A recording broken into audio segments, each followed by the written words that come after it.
Did you know that a bulging pair of forearms has been linked to numerous health benefits, such as overall strength and increased mortality? And seeing as I haven't trained my forearms since I was about 13, I felt like I had no other choice than to train my forearms every day for the next 30 days to see what would happen. Okay, so day one of wrist training. Let's see what we're starting with. So we're gonna go for the middle. Okay, 10.5 inches for my left arm.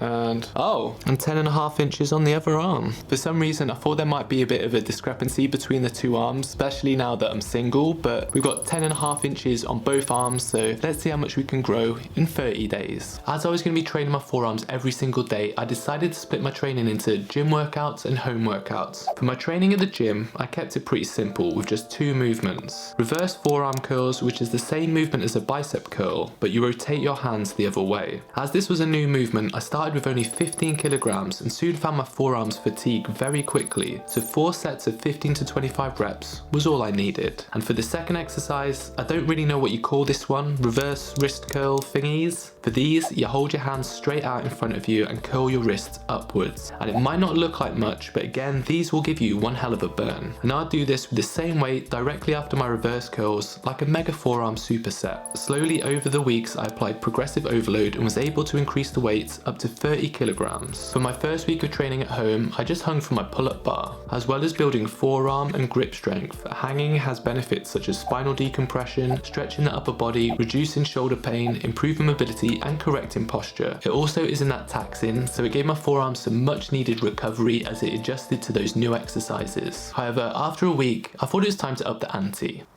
and ordered this forearm trainer. Now this device might look pretty simple, but it is very effective, and all you have to do is turn the handles on the side.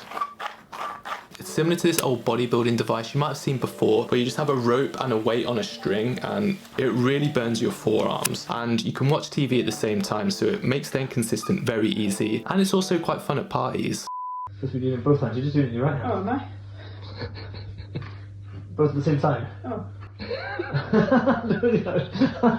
So I've just been looking online to see if I could figure out what is a respectable forearm size, and apparently it's all down to ratios. Now this has nothing to do with health and longevity, this is purely aesthetic reasons, but I thought it'd be fun to give this challenge a bit of a goal to aim for. So the way to measure is you want to measure your non-dominant hand just above the bone crease here on the wrist.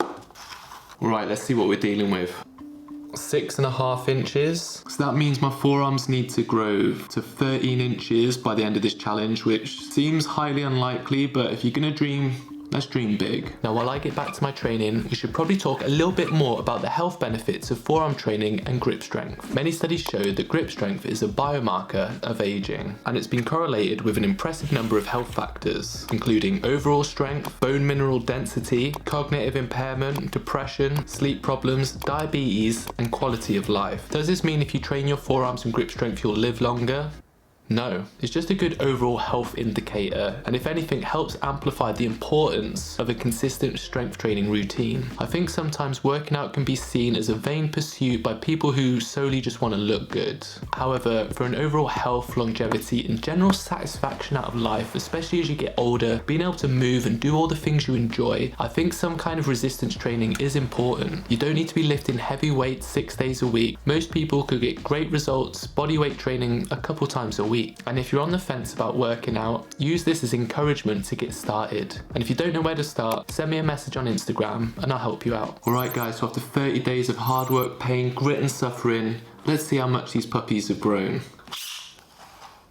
Oh, so left forearm is 11 inches, so we gained half an inch on the left arm. Now let's try the right arm. What?